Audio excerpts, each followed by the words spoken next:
Now that I am back and have thawed out a bit after being in 9-degree weather in Indianapolis, Indiana, it's fun to look back on what happened on Monday night with a lot of joy, knowing that the Georgia Bulldogs won 33-18 over the Alabama Crimson Tide for their first national championship in 41 years. Yes, I was 2 months shy of my 11th birthday back on January the 1st, 1981, when Georgia beat Notre Dame. And those of you can do the math and know what my age is now, and you can also do the math and know what your age was when Georgia won back in 1981. Jimmy Carter was still in office. Ronald Reagan had not even taken over yet when Georgia beat Notre Dame for that national championship. And now it's happened again 41 years later. What a tremendous game and a tremendous performance it was from a Georgia team that a lot of people were really questioning after December the 4th when they got embarrassed to Alabama, and probably rightfully so, because they did not play well at all. They bounced back and played great against Michigan and played even better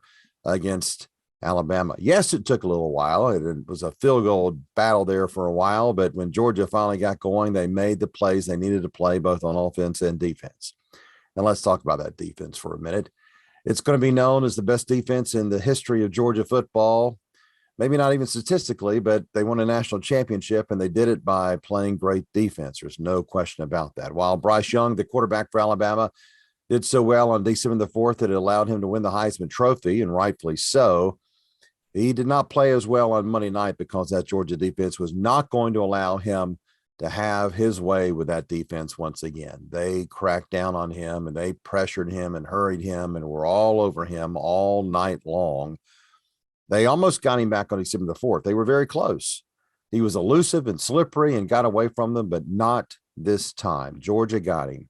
Trayvon Walker got him, and Jordan Davis, and Devontae Wyatt up front. They played great. The linebackers, Quay Walker and Nakobe Dean, Channing Tindall, Nolan Smith, look what they did. And that secondary, Lewis Seen, the defensive MVP of the game. Christopher Smith played great. Darian Kendrick played great. Khalil Ringo, of course, the great play. I mean, all of those guys played great. It was a total team effort for Georgia to beat Alabama, and it was going to have to be.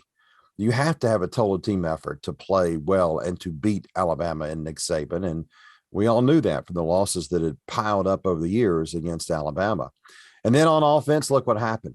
Jamari Sawyer went from left tackle to right guard, and that helped the offensive line get on track. Broderick Jones came in, had the highest grade of any offensive lineman for Georgia when he moved into the left tackle spot to replace Sawyer, and he was great. And yes, they were inconsistent early on, shot themselves in the foot a few times. That Georgia offensive line got going, and when they finally were calling the plays, the running game got going with Zamir White and James Cook, and that offense started to click. And then, of course, you have all those receptions, all those receivers. 9 different players called passes on Monday night for Georgia. 9. It was not like one player, like a George Pickens going 7 catches for 130 yards. It was spread out, with Brock Bowers having the most catches of anybody, and that was 4. Yes, Alabama wasn't going to allow him to do damage like he did the first time against the Crimson Tide, but those Georgia receivers just spread it out, and they did their job. George Pickens with a great catch. A.D. Mitchell with a great catch, of course. And the man who threw him that catch was Stetson Bennett. I don't think anybody will ever drive through Blackshear, Georgia the same again. Do you? The home of Stetson Bennett will forever be linked with the quarterback who led Georgia to a national championship. And all the questions about him, all the comments, even into the third period on Monday night when someone was tweeting at me to put JT Daniels in. I'm like, you've got to be kidding me. Stetson Bennett got the job done. He was getting the job done. He was playing tremendous, and he led the Bulldogs to the national championship. It's a tremendous story, perhaps the best story in the history of this state in sports for a walk-on, 2-star player, whatever he was. He didn't have 4 or 5 stars, and he took Georgia to the national championship. All those quarterbacks over the last 40 years who came in and were supposed to be the answer, Eric Zier, Quincy Carter, and Matthew Stafford, and David Green, and Aaron Murray, didn't happen. It happened with Stetson Bennett, and he will forever be known as a hero in this state, and I don't think he'll ever have to pay for a meal again. Do you?